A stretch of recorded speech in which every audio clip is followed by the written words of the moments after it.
యువత విద్యార్థులు చెడు వ్యసనాల వైపు అడుగులు వేయకుండా చూసుకోవాల్సిన బాధ్యత వారి తల్లిదండ్రులపైనే ఉందని సిరిసిల్ల రూరల్ సీఐ మొగిలి అన్నారు. ప్రజల భాగస్వామ్యంతో గంజాయి రహిత సమాజం ఏర్పాటు కోసం పోలీస్ శాఖ కృషి చేస్తుందని ఎస్ఐ సమాచారంతో సీఐ వెల్లడించారు.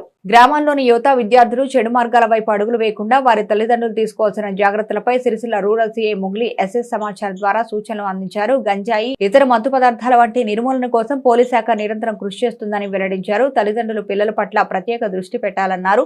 అవసరమైతే పోలీస్ తరపున కౌన్సిలింగ్ నిర్వహిస్తామని, గంజాయి మత్తు విక్రయించే వారిపై కఠిన చర్యలు తీసుకుంటామని పేర్కొన్నారు. ప్రజల సహకారంతో గ్రామాల్లోని గంజాయి, మత్తు, పేకాట, బెట్టింగ్ల వంటివి నిర్మూలించవచ్చని వెల్లడించారు.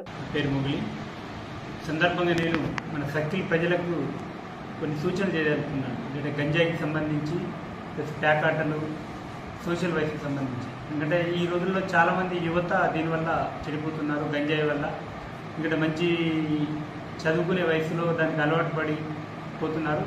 దీని గురించి తల్లిదండ్రులకు కొన్ని సూచనలు ఏంటంటే, మీ పిల్లల్ని మీరు అబ్జర్వ్ చేస్తుండండి. వాళ్ళు ఎందుకంటే చాలామంది ఇందులో పల్లెటూరు నుండి సిటీలో పోయి హాస్టల్ నుండి చదువుకునే పిల్లలే ఎక్కువ దీనిలో బాధితులు అవుతున్నారు.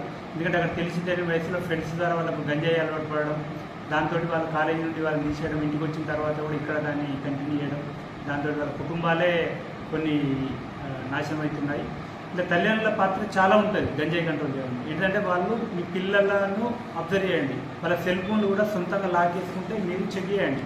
ఎందుకంటే గంజాయి అలవాటు ఉన్న వాళ్ళు దానిలో వాట్సాప్ గ్రూప్లు క్రియేట్ చేసుకొని దానిలో వాళ్ళు మానిటర్ చేస్తుంటారు. గంజాయి తెప్పించుకోవాలంటే వాట్సాప్ ద్వారానే వాళ్ళు తెచ్చుకునే అవకాశం ఉంటుంది. అందుకే అప్పుడప్పుడు మీరు చెక్ చేయండి.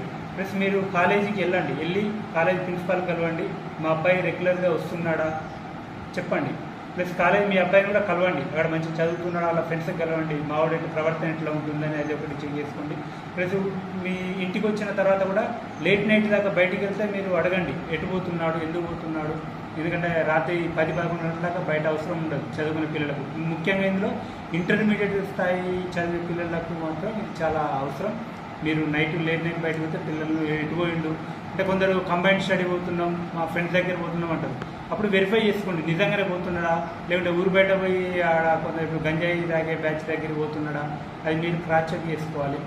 ప్లస్ ఈ పేకాటలు ఆడతారు, ఊరు బయట చెట్ల కింద అక్కడిక్కడ ఆడతారు, అవి కూడా చేసుకోండి. ఇవన్నీ చేసుకుంటే వాళ్ళ భవిష్యత్తుకు మీరు ఒక మంచి చేసిన వాళ్ళు అవుతారు. ఒకవేళ మీ పిల్లలు మీకు వినట్లేదు, వాడు గంజాయికి అలవాటు పడ్డాడు, మీకు వినట్లేకుంటే పోలీస్ దృష్టికి తీసుకురండి. మేము వాళ్ళకి కౌన్సిలింగ్ చేసి, సైకియాట్రిస్ట్ ద్వారా కౌన్సిలింగ్ చేయించి మేము చేసి వాళ్ళని మంచి ప్రవర్తనగా మారేటట్టు చూద్దాం.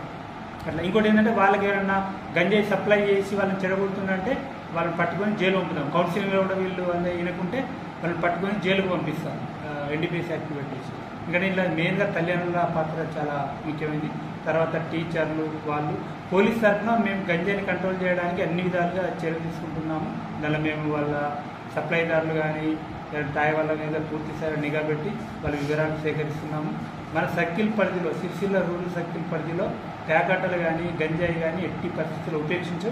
మీ దృష్టికి వస్తే మాకు తెలియపరచండి, 100 కాల్ చేయండి, లేకపోతే పర్సనల్గా తెలియపరచడం కూడా దాన్ని ఏ రకంగానైనా మేము కంపల్సరీ పట్టుకుంటాం.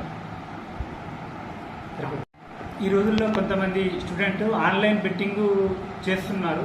దీనికి మెయిన్గా ఏంటంటే దానికి సెల్ ఫోన్లు యూజ్ చేస్తారు. అందుకే సెల్ ఫోన్స్ వాళ్ళు పర్సనల్ లాక్ చేసుకుంటే మీరు కంపల్సరీగా దాన్ని ఓపెన్ చేయించి చెక్ చేయండి. అది మళ్ళీ వాళ్ళకి అవసరం లేకుంటే ఆ స్మార్ట్ ఫోన్లు కొనివ్వడం అవసరం లేదు. ఎందుకంటే ఆన్లైన్ బెట్టింగ్ ద్వారా వాళ్ళు లక్షలు వాళ్ళ పోగొట్టుకొని తర్వాత అవి తీర్చలేక సూసైడ్ అటెంప్ట్ చేసుకోవడం, సూసైడ్ చేసుకుని చనిపోవడం జరుగుతుంది. ఎందుకంటే కొన్ని కుటుంబాలే గుళ్ళైపోతాయి ఆన్లైన్ బెట్టింగ్ ద్వారా. దాని మీద కూడా మీకు దృష్టికి వస్తే కంపల్సరీ సెల్ ఫోన్ చెక్ చేయండి, మా దృష్టి ఇస్తానండి, మేము అతన్ని కౌన్సిలింగ్ చేస్తాము. దాని నిర్వాహకులను కూడా మేము చట్ట ప్రకారం పట్టుకుంటాం.